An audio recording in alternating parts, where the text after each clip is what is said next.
बिस्मिल्लाहिर्रहमानिर्रहीम, अस्सलाम वालेकुम नाज़रीन, आप देख रहे हैं प्रोग्राम खबर क्या है और मैं हूं आपकी मेज़बान फरजाना सिद्दीक। नाज़रीन, आज आपको बताएंगे कि कराची की सड़कों पर हैवी ट्रैफिक का खूनी खेल जारी है। कराची पाकिस्तान का सबसे बड़ा शहर है, लेकिन यहाँ के शहरी की जान सबसे ज़्यादा सस्ती है। शहर कायद के हवाले से मशहूर होता जा रहा है कि जो शहरी चोरों डाकुओं की गोलियों से बच जाते हैं, उन्हें ट्रॉलर, डंपर या फिर ट्रक कुचल डालते हैं। मजीद आगे जाकर इस पर तफसीली गुफ्तगू करने के लिए हमारे साथ मौजूद होंगे जाहिद खोकर।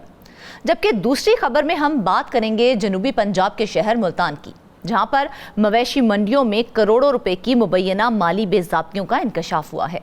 Punjab cattle market management company के अफसरान ने मुख्तलिफ फीसों, डेली वेजेस मुलाजमीन की भर्तियों से करोड़ों रुपए कमा लिए हैं। इस पर बात करने के लिए हमारे साथ मौजूद होंगे ज़हीर अब्बास। जबकि तीसरी खबर में हम आपको बताएंगे मादनियात के हवाले से। तो मादनियात वो कुदरती खजाना है जिससे मुल्कों की तकदीरें तक बदल जाती हैं। खैबर पख्तूनख्वा मुख्तलिफ मादनियात से माला माल है, मगर यहाँ कहीं बेकायदगी है तो कहीं तरीके से काम ना होने के बायस फ़ायदे के बजाय नुकसान का सामना करना पड़ता है। मज़ीद तफसीलात बताने के लिए हमें ज्वाइन करेंगे ब्यूरो चीफ पेशावर मुमताज़ बंगिश जी। तो नाज़रीन, कराची पाकिस्तान का सबसे बड़ा शहर है, लेकिन यहाँ के शहरी की जान सबसे ज़्यादा सस्ती है। कराची में हैवी ट्रॉलर्स की जानिब से खून की होली खेली जाती है। 2.25 महीने में 57 अफराद जान से गए हैं, जबकि मजमूई तौर पर ट्रैफिक हादसात में 172 अफराद जाँ बहक और 2211 जख्मी हुए हैं। चीफ सेक्रेटरी सिंध की ज़ेर सदारत इजलास में अहम फैसले किए गए थे। गाड़ियों की रजिस्ट्रेशन, फिटनेस सर्टिफिकेट और डंपर्स में कैमरे नस्ब करने की शर्त रखी गई थी और शहर में हैवी ट्रैफिक का दाखिला रात 10 बजे से सुबह 6 बजे रखा गया था। हैवी ट्रैफिक की दिन के औकात दाखिले पर पाबंदी होने के बावजूद हादसात में कमी वाक़या नहीं हो सकी है। मजीद इस पर बात करने के लिए हम किया है कराची स्टूडियो से जाहिद खोकर ने। जी जाहिद, सबसे पहले तो हमें ये बताएं कि इन 2-2.25 माह में अब तक कितने लोग हलाक और कितने जख्मी हो चुके हैं? Thank you so much. क्योंकि कराची एक बड़ा शहर है और यहाँ के इशूज़ जो हैं वो भी जो है दिन ब दिन बढ़ते जाते हैं, क्योंकि एक पॉपुलेशन बढ़ती है, शहर के अंदर ट्रैफिक जो है वो बढ़ता रहता है, तो इसी वजह से ये हादसात भी हैं और इसके काफ़ी जो है इसके असबाब भी हैं। मगर मजबूरी तौर पर हम बात करेंगे कि इन 2.25 महीने के अंदर जो हैवी ट्रैफिक या ट्रॉलर्स के एक्सीडेंट से, उनके हादसात से जो है अमवात की शरह में बेहद इजाफ़ा हुआ है। चूँकि इस इशू को वैसे भी हाईलाइट किया गया है यहाँ पर सोशल मीडिया के ज़रिए या यहाँ के शहरियों की जानिब से आवाज़ भी उठाई गई है। गो कि इस हवाले से कुछ जो है पॉलिटिकल पार्टीज़ की जानिब से भी इशूज़ उठाया गया था, वो उनके अपने मामला थे, मगर इशू तो जेन्युइन है, यहाँ पर मौजूद है। और हकीकत ये है कि आए दिन जो है वो शहरी इन ट्रैफिक हादसात का शिकार हो रहे हैं, जिसकी वजह से वो अपनी जान से हाथ धो बैठते हैं। ये सरकारी जो आदाद व शुमार हैं वो कुछ हासिल हुए हैं कि तकरीबन 2.25 महीने के अंदर मुख्तलिफ अमवात हुई हैं। 57 अफराद जो हैं वो हैवी ट्रैफिक की जद में आकर जाँ बहक हुए हैं, जिनमें डंपर्स की टक्कर से जाँ बहक होने वालों की तादाद 15 है, ट्रॉलर की टक्कर से जाँ बहक होने वाले की तादाद 18 है, वाटर टैंकर से 11, मजदा से 5 और बस की टक्कर से 8 अफराद जाँ बहक हुए हैं। मजमूई तौर पर ये इन ट्रैफिक हादसात में 172 अफराद जो हैं वो जो है अपनी जान से हाथ धो बैठे हैं, जिन में जो है मर्दों की तादाद 128 है, जो ख़वातीन हैं 20 ख़वातीन शामिल हैं, बच्चे भी मासूम जो हैं वो 18 हैं और बच्चियों की तादाद 6 है। ज़ख्मियों की भी हम अगर देखें, क्योंकि अगर कोई जान से बच भी जाता है कोई जो है अपनी, मगर वो माजूर इस तरह से होता है कि सारी ज़िंदगी माजूरी उसके हिस्से में आ जाती है, तो कोई 2211 अफराद इन 2.25 माह के दौरान ज़ख्मी हुए हैं, जिनमें 1844 जो हैं वो मर्द हैं, 277 ख़वातीन हैं, 66 बच्चे हैं और 24 जो हैं वो बच्चियाँ शामिल हैं। तो ये सूरत हाल है और इस हवाले से इक़दाम भी किए जा रहे हैं, सारी चीज़ें हैं, मगर हम देख भी रहे हैं। सोचने वाली बात तो ये है ना कि हुकूमत की जानिब से दिन के औकात में हैवी ट्रैफिक के दाखिले पर पाबंदी आयद की गई थी, तो वो पाबंदी क्या हवा हो गई? उसके बावजूद इतने हादसात रोनमा हो रहे हैं। देखिए, इस वक्त भी इन मामलात के बाद सिंध हुकूमत की जानिब से इस सारी सूरत हाल पर नोटिस लिया गया और एक आला सतही कमेटी भी बनाई गई जिसमें सूबाई वज़रा भी शामिल थे। उनके मुख्तलिफ इजलास भी होते रहे और इसके हवाले से उन्होंने अपडेट भी किया, फैसले भी किए गए, क्योंकि हमने देखा भी था कि चीफ सेक्रेटरी सिंध की जानिब से भी रात गए, इन इजलास की सदारत की गई और बुलाया गया। फिर फैसला किया गया है कि जितने जो एक तो हेवी ट्रैफिक का जो दौरानिया था उसका जो टाइमिंग थी कि रात को 11 बजे से शाम 6 बजे तक, सुबह 6 बजे तक रात 11 बजे से था, जिसको अब तब्दील करके रात 10 बजे से सुबह 6 बजे तक कर दिया गया है। और फैसले कुछ किए गए हैं जिनमें ये शामिल है कि जो फिटनेस सर्टिफिकेट हैं वो इनको जारी किए जाएंगे और वाटर टैंकर जो रजिस्टर्ड नहीं है उनको चलने की इजाज़त नहीं होगी। वाटर टैंकर्स पर वाटर बोर्ड का एक बार कोड लगा दिया जाएगा और जो इसमें शामिल नहीं होगा उसको चलने की इजाज़त नहीं होगी और फिटनेस सर्टिफिकेट हासिल करना लाजमी होगा। और जो दीगर सूबों से भी, क्योंकि कराची एक बड़ा मेट्रोपॉलिटन सिटी है, दीगर सूबों से भी बड़ा जो है वो ट्रांसपोर्ट आती रहती है, तो उनके लिए भी ये शर्त रखी गई है कि उनके भी फिटनेस सर्टिफिकेट हासिल करना लाजमी होगा। और ये भी फैसला किया गया कि जो शोरूम मालकान है वो बगैर नंबर प्लेट्स के अगर कोई गाड़ी जो है वो देंगे किसी को भी तो उसके ज़िम्मेदार होंगे, उसके खिलाफ कार्रवाई होगी, उनका शोरूम जो है वो सील कर दिया जाएगा। और जिस तरह से आप बता रहे हैं तमाम मामलात को मद्देनजर रखते हुए सिंध हुकूमत की जानिब से आपने जैसा बताया कि कमेटी भी बनाई गई थी, उनकी जानिब से गाड़ियों की फिटनेस के हवाले से भी फैसले किए गए थे, तो उस पर किस हद तक अमल दरामद हो चुका है? देखें, ये सिंध हुकूमत की जानिब से फैसला किया गया क्योंकि अभी हाल ही की बात है, क्योंकि 2 माह के दौरान जिस तरह से हमने अदाद शुमार बताए कि सिंध हुकूमत ने उसके बाद नोटिस लिया था, अभी कुछ दिन हुए हैं और उस पर अमल दरामद जारी है और जो भी इस पर क्राइटेरिया पर पूरा नहीं उतरती है गाड़ी, उसका चालान जो है वो काट दिया जाता है, उसके खिलाफ एक्शन लिया जाता है। तो ये अमल दरामद हुआ है क्योंकि एक सिंध हुकूमत ने एक दूसरा अहम कदम ये उठाया कि जो साबिक DIG साहब थे ट्रैफिक के, उनको हटा दिया गया और एक नया DIG ट्रैफिक पीर मोहम्मद शाह साहब जो एक अच्छे साख रखने वाले और एक इंटेलिजेंट ऑफिसर है, उनको रख दिया गया।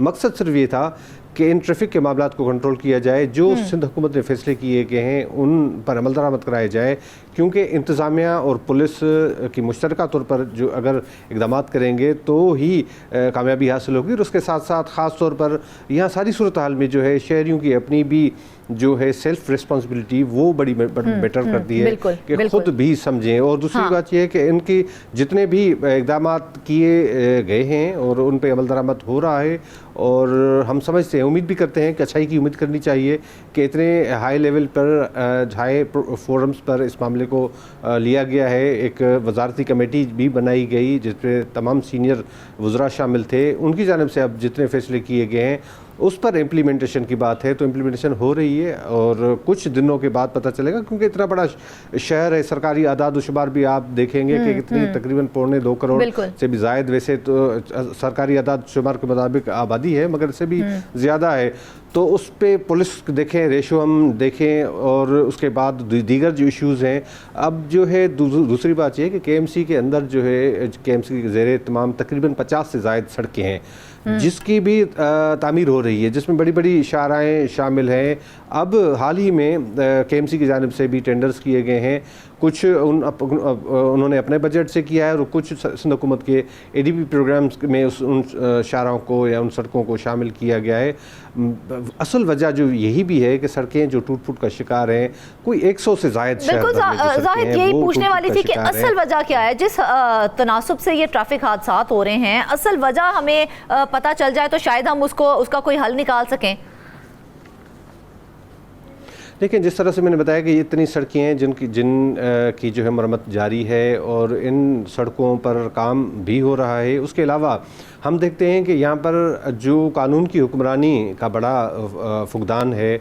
एक तो जो ट्रैफिक पुलिस एहलकार हैं उनको भी अपनी ज़िम्मेदारी का एहसास करना चाहिए और हम उनके भी काफ़ी इश्यूज़ हम देखते रहते हैं कि ट्रैफिक पुलिस बजाय इसके कि जो इस ट्रैफिक के फ़्लो को रवा रखने के लिए अपनी कोशिशें जारी रखे, वो उनको कुछ चालान वगैरह कुछ काटते हैं, किसी को ट्रैफिक को रोकते हैं, तो उसमें डिस्टर्बेंस आती है। दूसरी बात यह है कि हमारे पास जितने भी हम सड़कों की मुख्तलिफ देखते हैं कि रॉन्ग साइड पे आते रहते हैं, भले मोटरसाइकिल वाले हों, कोई भी गाड़ियों वाले हो, रिक्शा वाले, इस तरह उन पर भी एक चेक एंड बैलेंस होना चाहिए। और शहरियों को ख़ुद ख़ास तौर पर मोटर बाइक वाले जो हैं उनको ख़ुद अपनी जो है ज़िम्मेदारी का एहसास करना चाहिए। काफ़ी ऐसी वजूहत हैं जिनकी बुनियाद पर ये ट्रैफिक हादसा भी होते हैं। एक बड़ी वजह हमारे देखने में यही आई है कि ये ट्रैफिक हादसा जो हैं वो हैवी ट्रैफिक की वजह से होती हैं, तो उसको कंट्रोल करने के लिए कोई मंसूबा बनाया गया है? देखें, इब्तिदाई होना तो ये चाहिए कि शहर से जितने भी जो वेयर हाउसेज़ हैं जो पूरे पाकिस्तान के अंदर जिनकी सप्लाई होती है, गुड्स ट्रांसपोर्ट है, उसको शहर के बाहर होना चाहिए। मगर चूँकि यहाँ पर पोर्ट्स हैं, कराची पोर्ट है और भी जो दीगर उनके वेयर हाउसेज़ हैं वो मौजूद हैं, तो उनको जो है जल्दी से उनको किसी और जगह पर मुंतकिल करना मुमकिन नहीं होगा। मगर उसके बावजूद भी एक ये फ़ैसला किया गया, ये खुशाइंद फ़ैसला है कि आप रात को 10 बजे से सुबह 6 बजे तक जो है हेवी ट्रैफिक के लिए खोल दिया जाता है। मगर आप तसव्वुर नहीं कर सकती कि जिस तरह से हेवी ट्रैफिक का फ़्लो होता है कि उसमें मोटरसाइकिल हो या गाड़ी हो, वो उसमें उनके बीच में वो चल सके। फिर इसी तरह से, क्योंकि दूसरी बात यह है कि जितने हेवी ट्रैफिक ड्राइवर्स हैं उनकी प्रॉपर ट्रेनिंग नहीं होती, उनको प्रॉपर कानून का पता नहीं होता है, और उसमें से अक्सर जो है मुख्तलिफ शिकायत शहरी भी करते हैं कि वो मुख्तलिफ ऐसी कोई नशावर चीज़ें भी का इस्तेमाल करते हैं। वो शायद ज़्यादा जागने के लिए जो है वो भी मामला होता है। अगर उनके सोने जागने सारी टाइमिंग्स होनी चाहिए तो मेरे ख्याल से ये इस किस्म के वाक़यात जो है नहीं हो सकते हैं। तो ये सारी चीज़ें हैं जिनको कंट्रोल करने की ज़रूरत है, और आहिस्ता आहिस्ता, और हम उम्मीद करते हैं कि कुछ अच्छा ही हो जाए ताकि ये जो हेवी ट्रैफिक की वजह से जो इतने बड़े हादसा हो रहे हैं उनको कुछ ना कुछ कंट्रोल किया जाए। अच्छा ज़ाहिर, ट्रैफिक के एहलकार इसमें कितने ज़िम्मेदार हैं, क्योंकि बहुत सारी जिम्मेदारी उनके सर पे भी आयद होती है ट्रैफिक को कंट्रोल करने के लिए? बिल्कुल, जिस तरह से ट्रेनिंग हम बात कर रहे थे कि जिस तरह से होनी चाहिए, उनकी जो ड्राइवर्स हैं उनकी होनी चाहिए, इसी तरह से ट्रैफिक एहलकारों की होनी चाहिए। अब जो हमें जो इतलात मिली हैं कि अब DIG साहब की जानिब से अलग अलग पोर्शंस किए गए हैं, जिस तरह से जिस तरह ऑपरेशन और इन्वेस्टिगेशन, आम पुलिस के पास जो है 2 सेक्शंस अलग हो गए हैं कि जो है FIR दर्ज करने वाला, ऑपरेशन करने वाला अलग होगा और उसके बाद तहकीकात करने वाला वो अलहदा होगा। तो इसी बुनियाद पर जो ट्रैफिक को रवां-दवा रखेंगे उनका अलग होगा। उनकी यूनिफॉर्म भी जो हमें इतलात मिली हैं कि उनकी तब्दील की जा रही है ताकि बाकी जो चालान तो यूनिफॉर्म चेंज करने से ज़ाहिर क्या तमाम मसाइल हल हो जाएंगे? देखें, कुछ ये तो पता कम से कम चलेगा, क्योंकि हम ये भी एक हकीकत है कि यहाँ पर ट्रैफिक पुलिस एहलकार मुख्तलिफ जो है एक्टिविटीज़ में मुलविस हम पाते हुए भी देखते हैं। बिल्कुल, हमने देखा है ये ज़्यादा मसाइल का सबब बन रहे हैं जो ट्रैफिक के एहलकार हैं।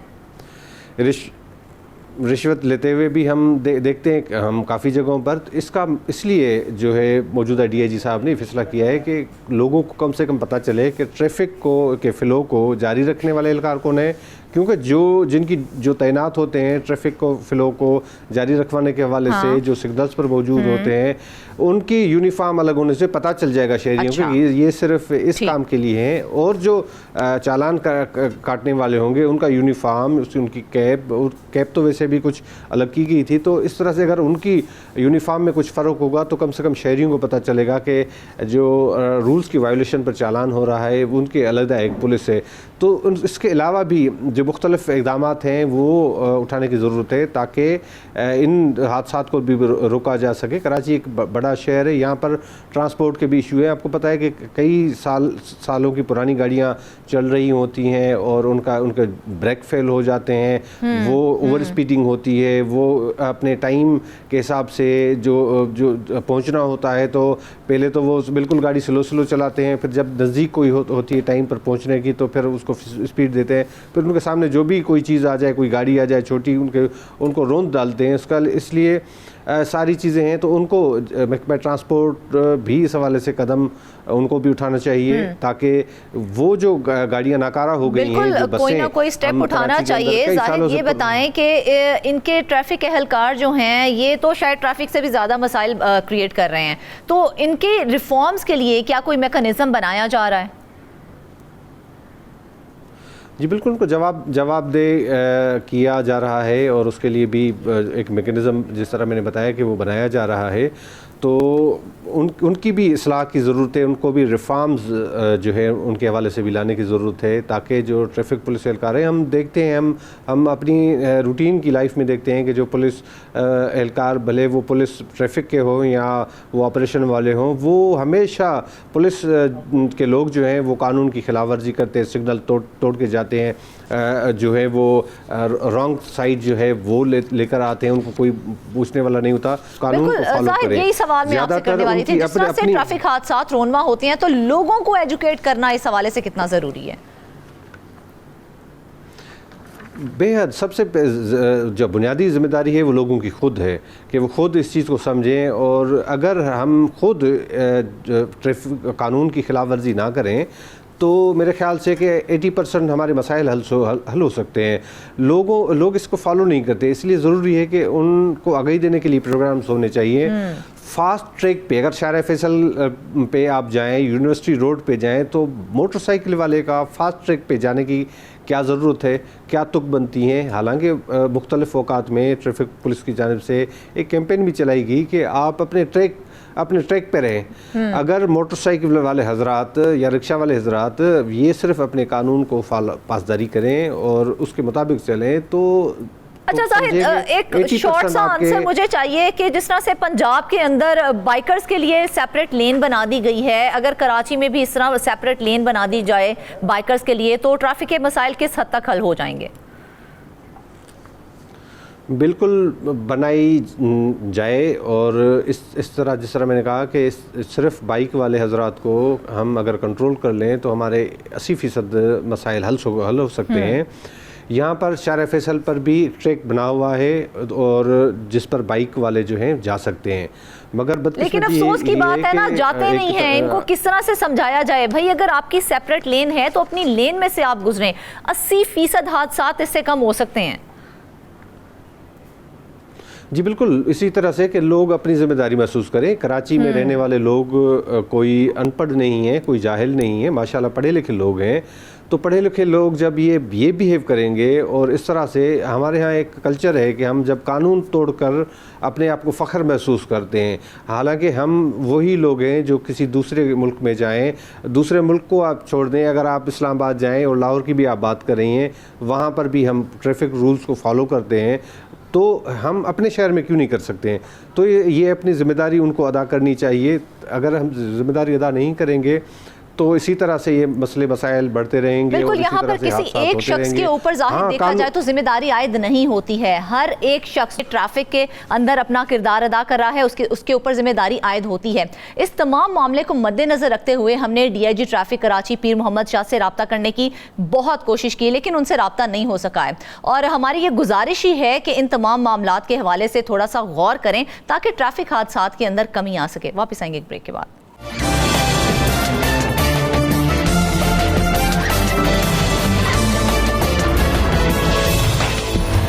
वेलकम बैक नाजरीन। बात करेंगे हम जनूबी पंजाब के शहर मुल्तान की, जहां पर मवेशी मंडियों में करोड़ों रुपए की मुबैना माली बेज़ाब्तियों का इंकशाफ हुआ है। Punjab cattle market management company के अफसरान ने मुख्तलिफ फीसों, डेली वेजेस मुलाजमीन की भर्तियों से करोड़ों रुपए कमा लिए हैं। ऑडिटर जनरल ऑफ पाकिस्तान की रिपोर्ट ने 90 करोड़ रुपए से जायद की बेज़ाब्तियों का भांडा फोड़ा है। लेवी और पार्किंग फीस समेत मुख्तलिफ फीसों की मद में कौमी खजाने को 52 करोड़ रुपए से जायद का नुकसान पहुंचाया गया है। इस पर तफसीली गुफ्तगू करने के लिए हमारे साथ मौजूद हैं ज़हीर अब्बास। जी ज़हीर, सबसे पहले तो हमें ये बताएं कि मजमूई तौर पर जनूबी पंजाब की मवेशी मंडियों में माली साल 2022-23 के दौरान कितने पैमाने पर बेज़ाब्तियां सामने आई हैं? जी फरजाना शुक्रिया। जो बेज़ाब्तियाँ सामने आई हैं जनूबी पंजाब की मवेशी मंडियों में, वो मजमूई तौर पर 90 करोड़ रुपए से ज़ायद की माली बेज़ाब्तियाँ हैं। इसमें जो सबसे बड़ा हिस्सा है कौमी खजाने को नुकसान पहुंचाने में, वो मुख्तलिफ फीसों की वसूली में है।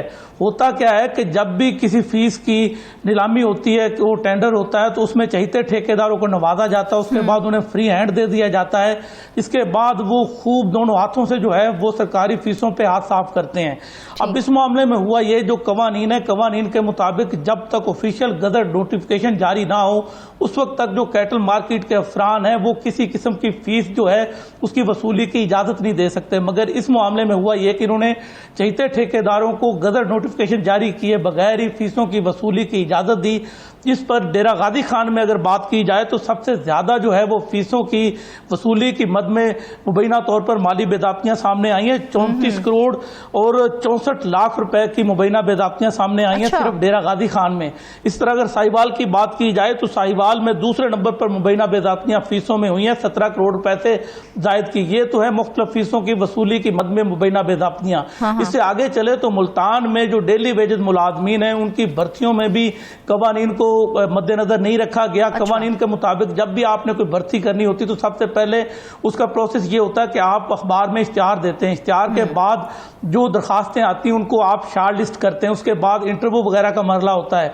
लेकिन इस मामले में जो चहीते उम्मीदवार थे उनको नवाजने के लिए किसी किस्म का जो हुकूमती कवानीन है उनको जो है वो ज़ेरे गौर नहीं लाया गया, उस पर अमल दरामद नहीं किया गया और गैर कानूनी तौर पर ये डेली वेजेस मुलाजमीन की भर्तियां की गई, जिससे कौमी खजाने को जो उनकी तनख्वाहों के मद में जो अदायगियां करनी पड़ी वो 1 करोड़ 13 लाख रुपए की थी एक साल के दौरान।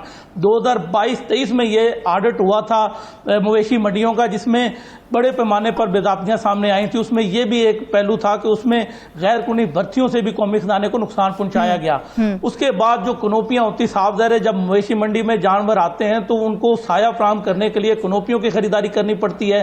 जो कनोपियों की खरीदारी की गई, उसका जो टेंडर किया गया, उसमें भी मुबैना तौर पर मुल्तान की जो मवेशी मंडी है उसमें 65 लाख रुपए की बेदाब्तियां सामने आई। इस तरह अगर बात की जाए पंजाब सेल्स टैक्स की, तो जब भी कोई सर्विसेज जो है वो आप किसी से लेते हैं तो उसके बदले में पंजाब सेल्स टैक्स जो है कवानीन के मुताबिक वो भी 16% जो है वो अदा करना पड़ता है। तो इसमें हुआ ये कि कुछ ठेकेदारों ने जो है वो पंजाब सेल्स टैक्स जो है वो भी अदा नहीं किया, जिससे सिर्फ मुल्तान की अगर बात की जाए तो मुल्तान में 9 करोड़ 42 लाख रुपए की आमदन से कौमी खजाने को महरूम रखा गया। अगर ठेकेदार से बर वक्त जो है ये तमाम तर वसूलियां कर ली जाती पंजाब सेल्स टैक्स की मद में, तो 9 करोड़ 42 लाख का कौमी खजाने को फायदा पहुंच सकता था। इसी तरह अगर बात की जाए कम रेट पर नीलामियों की, होता क्या है कि जब कोई टेंडर होता है किसी तरक्याती मंसूबे का तो उस पे तो मुकाबला होता है, तो जो कम रेट देने वाले ठेकेदार है उसको वो टेंडर अलाट कर दिया जाता है। लेकिन जब आप फीसों वगैरह का करते हैं तो उसमें जो ज्यादा रेट देता है उस ठेकेदार को आप वो जो ठेका है वो अलाट करते हैं। तो इस मामले में हुआ ये कि जो 2021-22 में जो रिजर्व प्राइस रखी गई थी कुछ मवेशी मंडियों की, तो उसको भी कम करके 2022-23 में चहीते ठेकेदारों को नवाजा किया। होना तो ये चाहिए था, अगर पहले एक ठेका 17 करोड़ का हुआ तो दोबारा वो 18 करोड़ का होता, मगर इसमें ये हुआ कि उसमें कम रेट पर जो है वो नीलामियां की गई, जिससे कौमी खजाने को 23 करोड़ रुपए का नुकसान। अच्छा ज़हीर, देखा जाए वैसे तो ये फहरिस्त बहुत लंबी है इन बेज़ाब्तियों की। लेवी और पार्किंग फीस के हवाले से अगर हम बात करें तो इन फीसों समेत मुख्तलिफ फीसों की मद में सबसे ज्यादा नुकसान जनूबी पंजाब की किस मवेशी मंडी में हुआ है? जी अगर बात की जाए पार्किंग फीस की, लेवी फीस की, तो इसमें सबसे ज्यादा जो नुकसान पहुंचाया है वो डेरा गाजी खान के जो कैटल मार्केट मैनेजमेंट कंपनी के अफसरान हैं उन्होंने कौमी खजाने को पहुंचाया है। वहां पर मजमूई तौर पर 34 करोड़ 64 लाख रुपए जो है मुबैना तौर पर खुर्द-बुर्द किए गए। और मजे की बात यह है कि तमाम तर मामला सामने आया 2022-23 की ऑडिट रिपोर्ट थी। ऑडिट हुकाम ने रिकवरी की सिफारिश की, जिम्मेदारों के खिलाफ एक्शन लेने की भी सिफारिश की, मगर इस बात को भी अब 2 साल का अरसा होने वाला है, किसी के खिलाफ किसी किस्म की कोई कार्रवाई नहीं की गई।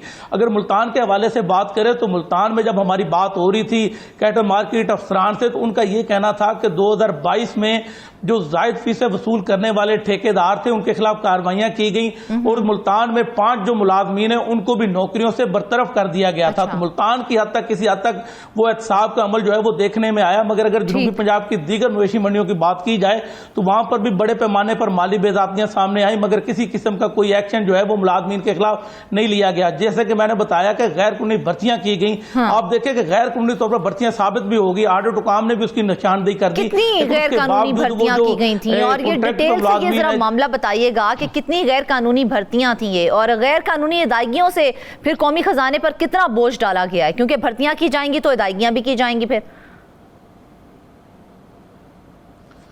अजी अब होता क्या है कि इनकी तरफ से जो जवाब फराहम किया जाता है कि हमारे पास स्टाफ की कमी है, स्टाफ की कमी है, जिसको पूरा करने के लिए हमें हंगामी बुनियादों पर जो है वो स्टाफ जो है वो डेली वेजेस पर भर्ती करना जरूरी है। उसमें सबसे बड़ा जो बहाना होता है कैटल मार्केट के अफसरान के लिए वो यही होता है कि ईद उल अज़हा पर इंतजामात को संभालना जो है वो बड़ा अहम जो है वो मसला हो जाता है। इसलिए ये जो है वो कवानीन को भी पसे पुष्ट डाल देते हैं और उसके बाद गैर कानूनी तौर पर भर्तियां की जाती हैं। अगर बात की जाए मुल्तान में होने वाली भर्तियों की तो 2 दर्जन से ज्यादा मुलाजमीन जो है वो गाय बगाए उनको भर्ती किया गया गैर कानूनी तौर पर। उनका किसी किस्म का कोई टेस्ट नहीं लिया गया, उनकी जो है दरखास्तें उनसे वसूल नहीं की गई, ना ही अखबार में इश्तिहार दिया गया। तो मजमूई तौर पर उनको जो अदायगियां की गई हैं 2022-23 में वो 1 करोड़ 13 लाख रुपए से जायद की है। इस तरह कौमी खजाने पर जो है वो 1 करोड़ 13 लाख का इजाफी बोझ जो है वो कैटल मार्केट अफसरान की जानिब से डाला गया गैर कानूनी तौर पर डेली वेजेस मुलाजमीन की भर्तियां करके। लेकिन इसके साथ ज़हीर देखा जाए तो पंजाब सेल्स टैक्स की भी अदम वसूली की काफ़ी वजूहात हैं, और वो क्या वजूहात हैं, और इनके सेल्स टैक्स ना लेने की वजह से कौमी खजाने को कितनी रकम से महरूम रखा गया है? जी वो जो सर्विसेज एक्ट 2012 है उसके तहत टैक्सेबल सर्विसेज पर कॉन्ट्रैक्टर से 16% जो है वो पंजाब सेल्स टैक्स जो है वो वसूल करना लाजमी है। मगर यहाँ पर होता क्या है कि जब भी कोई चहेता ठेकेदार होता है तो उससे ये रकम जो है वो वसूल ही नहीं की जाती, वो अंडर हैंड जो है सारे मामलात कर दिए जाते हैं। फर्ज करें अगर किसी ठेकेदार ने 10 करोड़ रुपए जो है वो पंजाब सेल्स टैक्स की मद में अदा करने हैं तो उनसे जो है मामला तय किए जाते हैं। वो 10 करोड़ की बजाय उनसे 50-60 लाख में मामला तय कर दिया जाता है कि हम आपसे ये जो सेल्स टैक्स है ये वसूल नहीं करेंगे, आप इतनी रकम जो है हमें दे दें। तो ये जो कैटल मार्केट के अफसरान है वो इसी तरह अंडर हैंड जो है वो पैसे वसूल कर लेते हैं, जिससे लेकिन ये जो जिस तरह से आप बता रहे हैं जो मामला इस तरह से तय कर लिए जाते हैं, मामलात के ऊपर कोई चेक एंड बैलेंस नहीं होता। जी चेक एंड बैलेंस की जब बात की जाती है मुख्तलिफ यानी फोरम पर, जिस तरह एंटी करप्शन है तो एंटी करप्शन में भी कई व्यापारी जो है वो चले जाते हैं, वहां पर भी शिकायतें की जाती हैं, मगर वहां पर जो है वो इंक्वायरी जो है वो फाइलों तक महदूद रहती है। क्योंकि होता क्या है कि ये जितने भी यानी अफसरान होते हैं कैटल मार्केट के, ये भी ज्यादातर जो है वो बासर अफसरान होते हैं, तो इनका जो है हल्का अहबाब है बड़ा वसी होता है। तो साफदार ब्यूरोक्रेट्स जो है वो दूसरे ब्यूरोक्रेट्स के साथ मोहब्बत वाला रवैया रखेंगे। तो यही वजह है कि अक्सर मामलात में जो भी ब्यूरोक्रेट्स होते हैं उनके खिलाफ उस तरह से एक्शन नहीं लिया जाता। तो इस मामले में भी ये है कि जो जनूबी पंजाब की कैटल मार्केट्स हैं इसमें जो तैनात अफसरान हैं वो काफी बाअसर हैं, जिसकी वजह से उनके खिलाफ जो इंक्वायरियां जो है वो शुरू तो कर दी जाती हैं मगर उनको मंतकी अंजाम तक नहीं पहुंचाया जाता, जिसकी वजह से कौमी खजाने को पहुंचने वाला जो नुकसान है उसका अदाला किसी तौर भी मुमकिन नहीं होता। क्या सिर्फ ज़हीर यही एक वजह है कि वो बहुत बाअसर हैं की वजह से करप्ट प्रैक्टिस में मुलविस जो कैटल मार्केट मैनेजमेंट कंपनी के अफसरान हैं उनके खिलाफ कोई एक्शन नहीं लिया जाता है?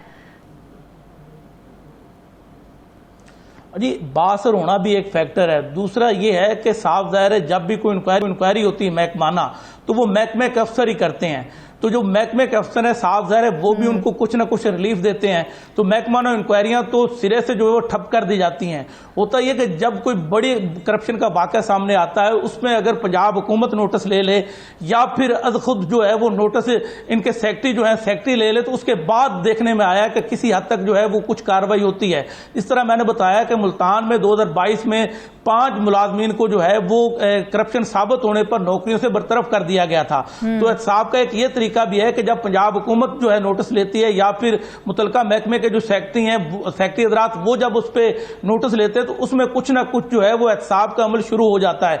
लेकिन उसमें भी आप देखें कि उसमें नौकरियों से बरतरफ तो कर दिया, लेकिन वो जितने अरसे वो तैनात रहे उसमें उन्होंने करोड़ों रुपए की मुबैना तौर पर बेजाब्तियां की।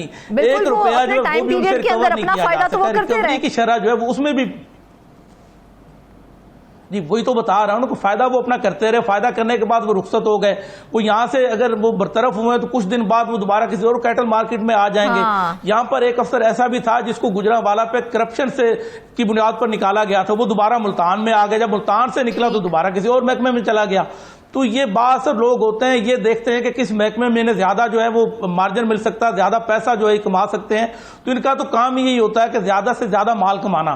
तो इस वजह से जो बासर अफसरान है उनके खिलाफ ना महकमाना कार्रवाइयों का कोई नतीजा निकलता है और ना ही एंटी करप्शन की जानिब से इंक्वायरियां जो शुरू की जाती है वो मंतकी अंजाम तक। अच्छा ज़हीर, अगर ओवरऑल हम बात करें तो इस वक्त जनूबी पंजाब की मवेशी मंडियों की क्या सूरत हाल है?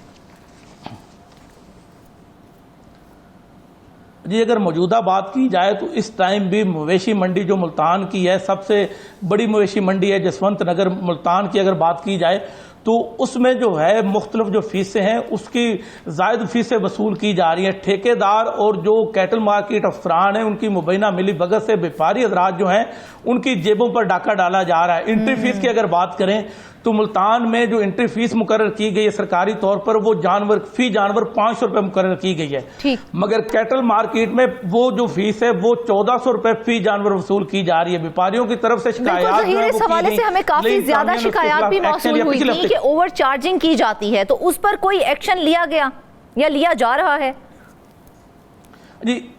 जी उसी एक्शन की तरफ आपको मैं बता रहा हूं कि जब शिकायत गई ज़िला इंतजामिया के पास तो ज़िला इंतजामिया ने असिस्टेंट कमिश्नर को जिम्मेदारी दी कि वो क्रैक डाउन करे। असिस्टेंट कमिश्नर मौका पर गए, उन्होंने क्रैक डाउन किया, उसके दौरान 3 ठेकेदारों को गिरफ्तार किया। ये एक हफ्ता पहले की बात है।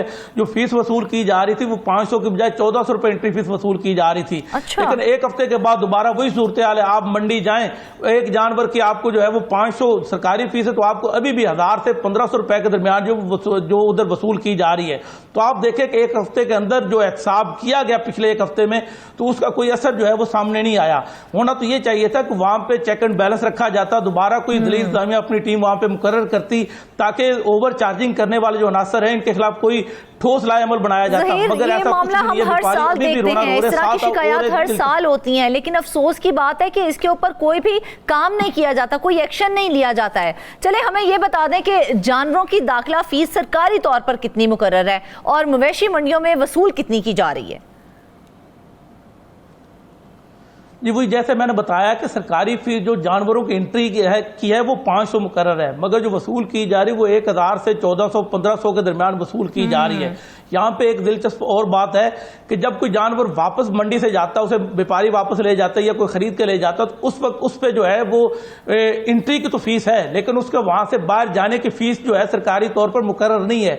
लेकिन जब भी कोई जानवर व्यापारी बाहर लेके जाता है या कोई खरीद के ले जाता है तो उस वक्त भी ठेकेदार जो है वो जबरदस्ती उनसे 1400, 1500, 1600 जहां पे उनका दाव लगे वो फीस वसूल कर रहे। आप अंदाजा करें, एंट्री फीस तो चलो मुकर्रर की गई है, बाहर जाने की फीस ही नहीं है, वो भी यहां पर वसूल की जा रही है, मगर एक्शन लेने वाला कोई नहीं है।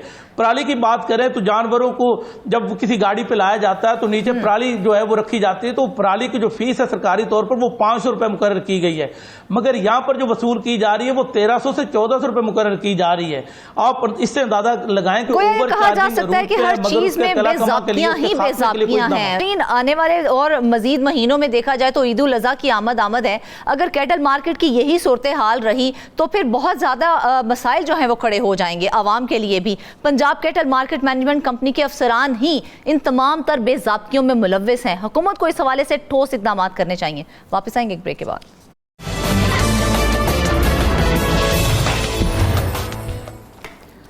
वेलकम बैक नाजरीन। बात करेंगे हम मादनियात के हवाले से। तो मादनियात वो कुदरती खजाना है जिससे मुल्कों की तकदीरें बदल जाती हैं।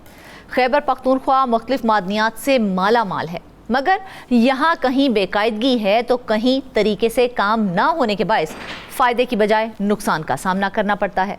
कुर्ग वो ज़िला है जहाँ नमक के बड़े बड़े ज़खायर हैं। नमक निकालने की जिम्मेदारी सरहद मिनरल कंपनी की है।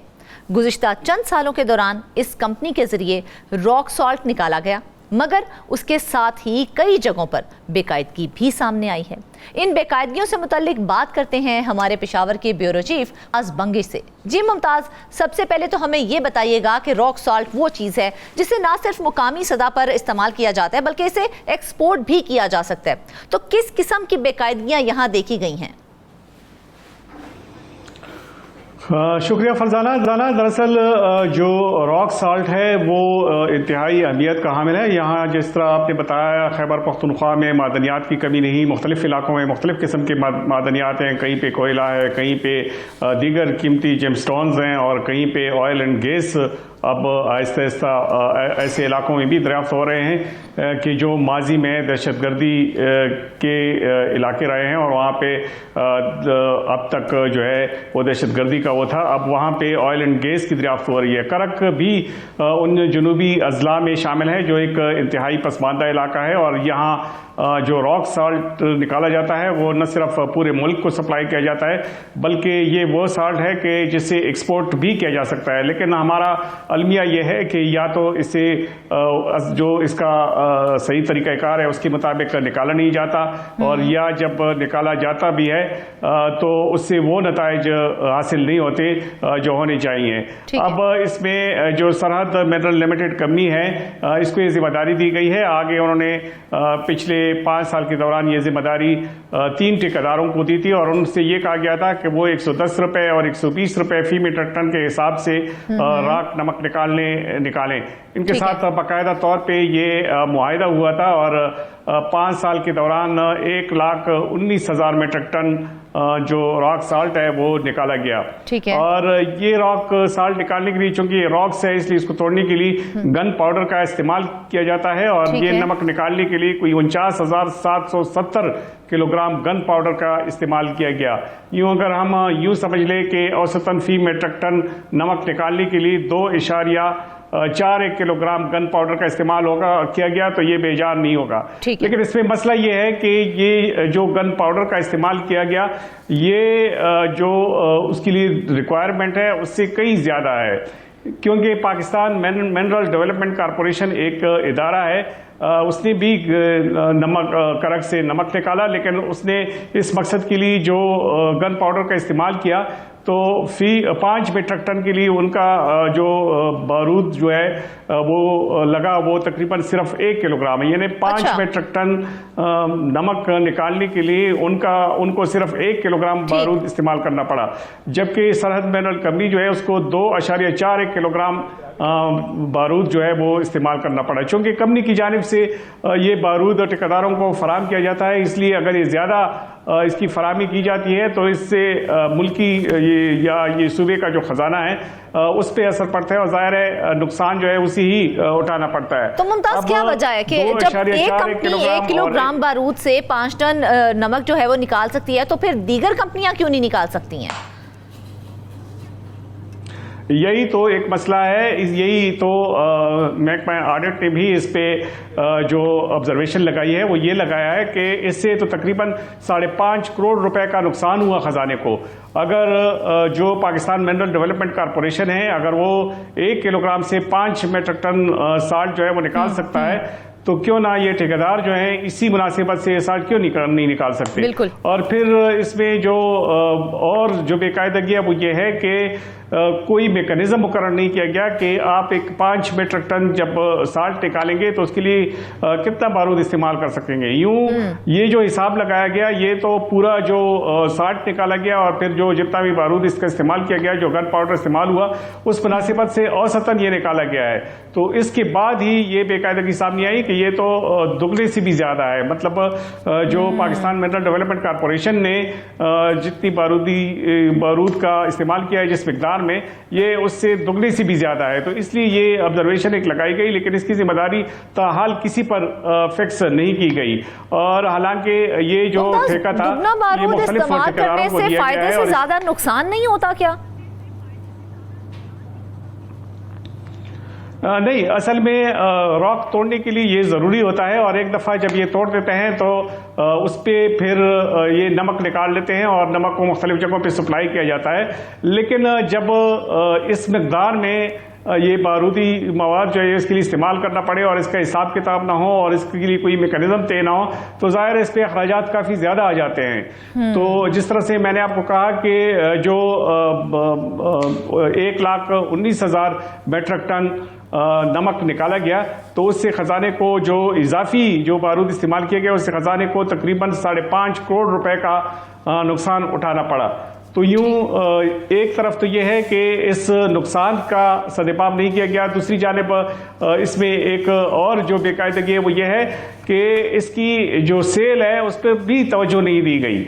मतलब जो कंपनी है बाकायदा तौर पे तो होना ये चाहिए था कि न सिर्फ इसकी मार्केटिंग पर तवज्जो दी जाती बल्कि इसकी सेल पे भी तवज्जो दी जाती कि जब ये नमक निकाला जाता है तो इसको वो कहाँ सप्लाई कर लेंगे, कहीं कोई ऐसा इदारा या कोई बाहर के ममालिक में इसको एक्सपोर्ट किया जा सकता है या नहीं, तो इस जानिब कोई तवज्जो नहीं दी गई। जो सालों साल से जिस तरीके से ये तरीक़ाकार जारी है वही तरीक़ाकार हो रहा है। अब इसमें जो एक और बेकायदगी वो सामने आई है वो ये है कि जिन ठेकेदारों को ठेका दिया गया कि वो ये जो रॉक सॉल्ट है ये निकालें और ये कंपनी के हवाले कर रहे हैं, उसी 3 ठेकेदारों को ये ठेका भी दिया गया कि उसी साल्ट को वही परचेज कर ले और वही पर मार्केट में सप्लाई कर ले। बल्फाजी दीगर जो सरकारी खजाना है उसको फायदे आने की बजाय कोई नुकसान उठाना पड़ रहा है। अच्छा मुमताज, हमें ये बताएं कि रॉक साल्ट जब निकाल दिया जाता है तो उसे बेचने का तरीका कार क्या होता है, किस तरीके से उसे फिर बेचा जाता है जिससे फायदा हो?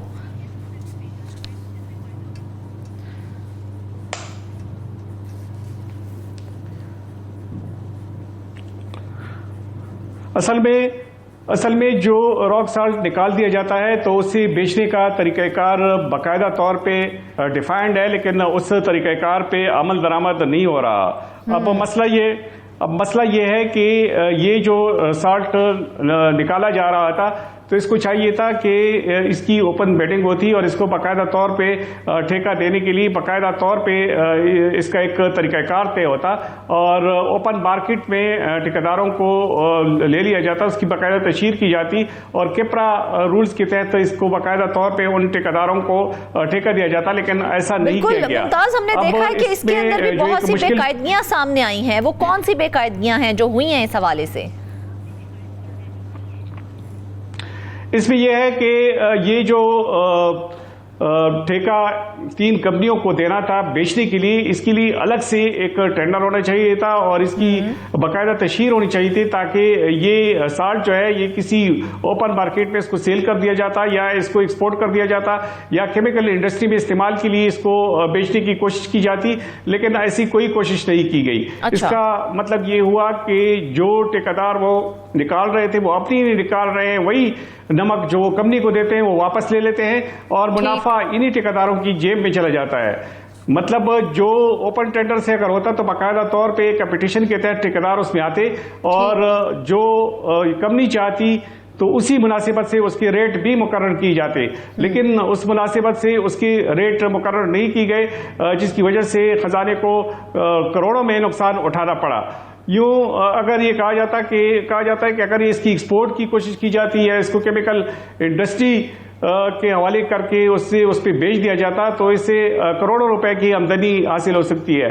ऑडिट ने जो एक इतराज़ लगाया वो ये है कि इससे जो खजाने को नुकसान पहुंचा है वो तकरीबन 4 करोड़ 10 लाख रुपए है, यानी 4 करोड़ 10 लाख रुपए की आमदनी जो है इस पे ये और आ सकती थी, लेकिन इसकी तरफ तवज्जो नहीं दी गई और जो ठेकेदार हैं उन्हीं को ये नमक हवाले किया गया और उन्हीं ने अपने तौर पे इसको बेचने की कोशिश की। अब ऐसे भी हो सकता है कि ये नमक जो खरीदता है वो अपने तौर पर इसको एक्सपोर्ट करता है, अगर अपने तौर पे इसको एक्सपोर्ट करता है तो इसका फायदा ना इस कंपनी को है और ना हुकूमत को है जो जिसकी इस कंपनी में मेजर शेयर्स हैं, मतलब वो इसके काफी हिस्से जो है इसकी हुकूमत में है। तो यूं ये नुकसान जो है ये मादनियात जाहिर है ये तो हुकूमत की मिल्कियत होती है, इसका चाहिए कि हुकूमत को फायदा हो, लेकिन हुकूमत की बजाय चंद मुट्ठी भर जो लोग हैं जो कॉन्ट्रैक्टर्स हैं उसका फायदा उसको हो रहा है। बिल्कुल, अगर हम ठेका देने के हवाले से मुमताज बात करें, खैबर पख्तूनख्वा में ठेका देने के हवाले से क्या तरीका क्या है और क्या उसकी भी खिलाफ वर्जी की गई है?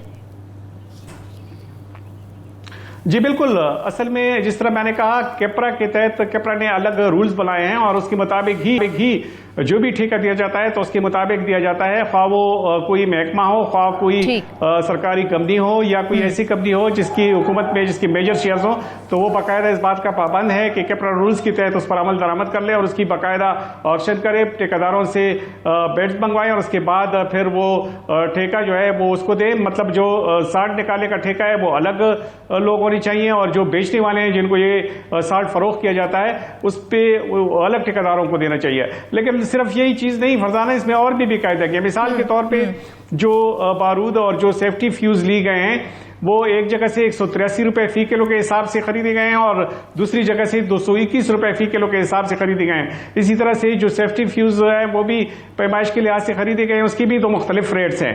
लेकिन जो असल जो एवरेज वो बनती है, जिसकी मैंने निशानदही की है कि पाकिस्तान मिनरल डेवलपमेंट कॉरपोरेशन ने जिस तरीके से उससे वो खरीदारी की गई है, तो वो काफ़ी कम है। यूँ हुकूमत को तकरीबन कोई 1 बिलियन रुपए का नुकसान सिर्फ बारूद की खरीदारी में उठाना पड़ रहा है। तो इसकी वजह यह है कि जिस तरह से आपने कहा कि चूंकि एक मैकेनिज्म होना चाहिए, कोई तरीक़ाकार होना चाहिए। तरीक़ाकार ऑलरेडी जो केपरा रूल्स है उसमें बाकायदा तौर पे दिया गया है, लेकिन केपरा रूल्स को पसीपुश डाला गया है और इसमें उन रूल्स को खातिर में लाया गया और ना ही जो ऑडिट की जानिब से जो इतराज़ात लगाए गए हैं उनको खातिर में लाया गया। तो मुमताज, जब इतनी सारी बेकायदगियां आप सामने आ चुकी हैं तो अभी तक किस हवाले से क्या कोई एक्शन, कोई कार्रवाई अमल में लाई गई है? ये कार्रवाई तो अमल में नहीं लाई गई, लेकिन जब एतराज़ लगाए गए तो उसके बाद एक और एतराज़ ये सामने आया कि ये ठेका जो था ये कंपनी को 1 साल के लिए दिया गया था। फिर बोर्ड ने इस ठेके में मजीद 1 साल की तौसीह कर दी। फिर पिछले 3 साल के दौरान होना नहीं चाहिए था कि ये ठेका उन ठेकेदारों के साथ के पास रहता, लेकिन मसला ये हुआ कि ना उसकी दोबारा बोर्ड ने मंजूरी दी, ना अथॉरिटी ने मंजूरी दी, ना कंपनी की जानिब से इस किस्म की मंजूरी दी गई। लेकिन इसके बावजूद ठेकेदार जो हैं वही रॉक सॉल्ट जो है वहीं से निकाल रहे हैं और उसी के मुताबिक वो कंपनी को दे रहे हैं। हालांकि जो नया ठेका है उसकी गैर मौजूदगी में ऐसा नहीं हो सकता, ये मुकम्मल तौर पर बेकायदगी है और इसका जवाब इस कंपनी को भी देना चाहिए और वो ठेकेदार भी इसके लिए मुर्द इल्जाम ठहरने चाहिए। तो लेकिन कौन पूछेगा इन कंपनी से? जिम्मेदारी सवाल कौन करेगा? यही बात है कि जब ऑडिट की जानिब से भी एतराज़ पे एतराज़ात लगाए जाते रहे तो उस वक्त भी उनकी जानिब से कोई जवाब नहीं आया। असल में मसला यह है कि जो इसके लिए बाकायदा तौर पर कमेटी होती है उसका इजलास तक नहीं होता, तो यूं ये बेकायदगियां जो हैं वो जारी रहती हैं। अगर इस ऑडिट पैरस की रोशनी में इन बेकायदगियों के सिलसिले में किसी को जिम्मेदार ठहराया जाता है तो आइंदा इस किस्म की जो बेकायदगियां वो नहीं होंगी और ये जो मिनरल्स है, ये जो कीमती मदनियात है, इसमें मजीद इजाफा होगा और इसकी आमदनी में खैबर पख्तूनख्वा हुकूमत के अलावा कंपनी को भी काफी आमदनी हासिल हो सकती है। जब कंपनी अपना काम ढंग से नहीं करेगी, जिसने सवाल करना है वो सवाल नहीं करेगी, पूछगछ नहीं करेगी, तो फिर मामलात किस तरह से ट्रैक पे आएंगे? यही तो वो सवाल है कि जो उन जिम्मेदारों से करना चाहिए जो जिन्होंने ये जो ठेकेदार हैं इनको इजाज़त दी है कि वो 3 साल तक बगैर किसी ठेके के, बगैर किसी रिन्यूअल के, बगैर किसी तजदीद के वो वहाँ से रॉक सॉल्ट निकालें और फिर उसको बेचें। जब तक उनसे पूछगछ नहीं की जाती, जब तक उनसे रिकवरी नहीं की जाती और जब तक इस कंपनी के जिम्मेदारान को मुर्द इल्ज़ाम नहीं ठहराया जाता तब तक यह सिलसिला जारी रहेगा और फिर मुस्तकबिल में भी लोगों को ये शय मिलेगी कि चूंकि पिछले 4-5 साल में इनके खिलाफ कोई कार्रवाई नहीं हुई थी, इसलिए अगर मजीद भी इस किस्म की बेकायदगियां हों तो वो कोई उनसे पूछने वाला नहीं होगा। दरअसल मसला ये है कि जब हुकूमत बदल जाती है तो केपी हुकूमत मादनियात से माला माल है, तो फिर केपी हुकूमत चुप क्यों साधे बैठी है? क्यों इनके खिलाफ कोई एक्शन नहीं ले रही है? असल में बाज़ औक़ात हुकूमत की सामने भी मजबूरियां आ जाती है। मिसाल के तौर पर जब इस पे ऑडिट पेरस लगाए गए तो फिर तरीक़ाकार ये होता है कि हुकूमत इस बात का पाबंद है कि वो इस पेरस की रोशनी में जो मुतालिका कमेटियां हैं उनका इजलास बुलाएं। उनके इजलास में जितने भी लोग हैं जिनसे ये पूछगछ की जानी होती है तो उनको बुला लिया जाता है। लेकिन मसला ये है कि ना तो वो मीटिंग पे आते हैं और ना मीटिंग पर एक दफ़ा जब बुला दी जाती है तो फिर दोबारा उस मीटिंग को बुलाने की ज़हमत गवारा नहीं की जाती। यूं ये जो बेकायदगियां ये रह जाती हैं और हुकूमत भी तब तक उसके खिलाफ कोई कार्रवाई नहीं की जाती कि जब तक जो प्रोविंशियल अकाउंट्स कमेटी है उस तक ये बात नहीं आती, और जब उस तक बात आ जाती है तो या तो उस सूरत में इन लोगों पर जो इतराज़ात हैं वो साबित करने पड़ते हैं और या फिर उनको ड्रॉप करने पड़ते हैं। अब मसला ये है कि जब तक उस कमेटी की जानिब से उनको मुर्द इल्ज़ाम नहीं ठहराया जाता तब तक हुकूमत भी उनके खिलाफ कोई कार्रवाई नहीं कर सकती। अब चाहिए है कि फौरी तौर पर ये इजलास हों और इसमें जो इतराज़ात लगाए गए हैं, जो बेकायदगियाँ पाई गई हैं, उसका जवाब दिया जाए और मुस्तकबिल में इन बेकायदगियों से बचने के लिए शफाफ निज़ाम लाया जाए ताकि न सिर्फ इसकी आमदनी में इजाफा किया जाए बल्कि जितने भी लूप होल्स हैं उसको दूर किया जाए और मुस्तकबिल में ऐसी जो बेकायदगी वो सामने ना हो। लेकिन बिल्कुल, इस हवाले से हमें ठोस इक़दाम करने चाहिए मुमताज, कोई एक्शन लेना बहुत ज़रूरी है। मादनियात से मालामाल केपी सूबा जो है वो इस वक्त नुकसान में जा रहा है, उसको फ़ायदा दिलाने के लिए बेहतर इक़दाम करने पड़ेंगे। नाज़रीन, इसके साथ ही आज के प्रोग्राम से बस इतना ही। ढेर सारी दुआओं में याद रखिएगा। इजाज़त दीजिए, अल्लाह हाफ़िज़।